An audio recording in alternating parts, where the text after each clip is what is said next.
Alright, we're talking about Dinx the Puppet again. This is a video called Celebrating Christmas is a Good Tradition, Not Required, #Christmas.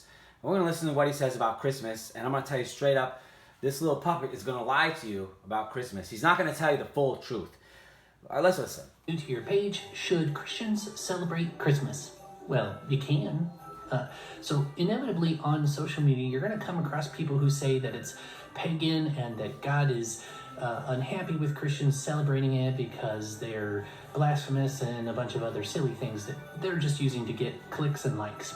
Anybody who says that has not done their research. They're just repeating what they heard someone else say that they... Now that's true. That's very true what he's saying. But we have to go a little further and listen to what he says in the rest of this video, because he's not going to give you the full story. He's not going to give you the antidote to that poor research or whatever. Let's listen. Found fascinating. The truth of it is that Christmas comes from the word Christ's Mass. So okay, no, wrong. Well, I mean, he could have gone somewhere else with this.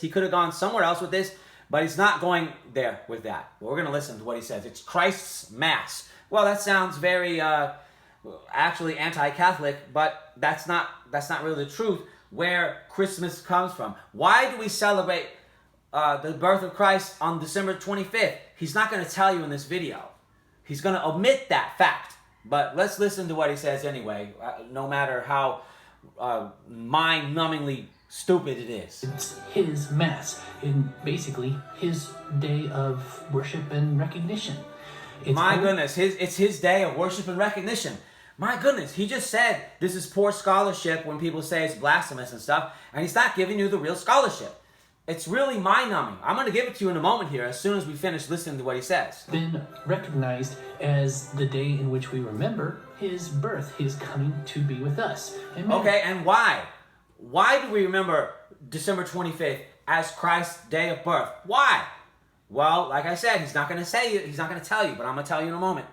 Well, God with us. If you choose to do that on December 25th, that's great. If you don't, that's okay. My remembrances of Christ are not limited to a holiday, but I'm also not going to neglect the opportunity to reach out to people who might, for once, be... Okay, well, that's a good enough for now. He's not going to tell you why why the birth of Christ is celebrated on December 25th. Now, I'm going to show you from a little book called De Trinitatis, on the Trinity. This is from Nicene and Post-Nicene Fathers, Volume 3. Augustine on the Holy Trinity, right? De Trinitatis. We're going to go to Book 4, Chapter 5.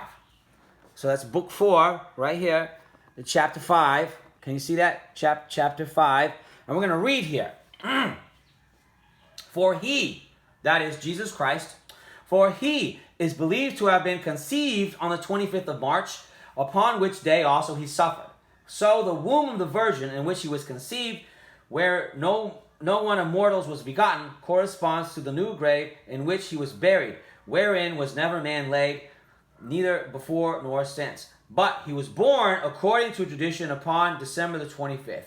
If then you reckon from that day to this, you find 276 days, which is 46 times 6, etc., etc. So, Jesus Christ, according to Augustine, was believed to be conceived on the 25th of March, which is the same day he died, according to Augustine. He's believed to have been conceived on the 25th of March, upon which day also he suffered. And you count 9 months from that, that's December the 25th. So there you go. There's your historical justification for Christmas, that this little puppet isn't going to talk about. It's not just neat. It's not just his day of remembrance, his Mass. I mean, you have East and West. East and West celebrate Christmas differently, okay? The East celebrates Christmas and Epiphany together. The West celebrates Christmas and then Epiphany later, right? It's broken up into 2 different holidays, right? So this little puppet is just unhistorical or ahistorical, and he's lying to you about Christmas. The fathers, the church, the early church, has celebrated Christmas because it was believed that Christ was conceived on the 25th of March, which is the same day he died, Passover. You know, there's a whole thing about the day you die is the day on which you were conceived kind of thing going on there. And then 9 months later is December 25th. That has nothing to do with paganism. You know, he said that, kind of, but not really. He didn't really get into it. Yeah, it has nothing to do with paganism. They didn't co-opt a day It has to do with the date he was conceived being the day he died, which is in March, March 25th. And so 9 months later is December 25th. So anyway, this puppet, the more I listen to him, the more I realize he's not really well informed. He seems to be I thought maybe he had some training in theology, but he seems to be just a lay person. And like I said before, and again, don't get your theology from a puppet. Don't get your theology from a curmudgeonly old man like myself. Get it from the Bible. Get it from the fathers.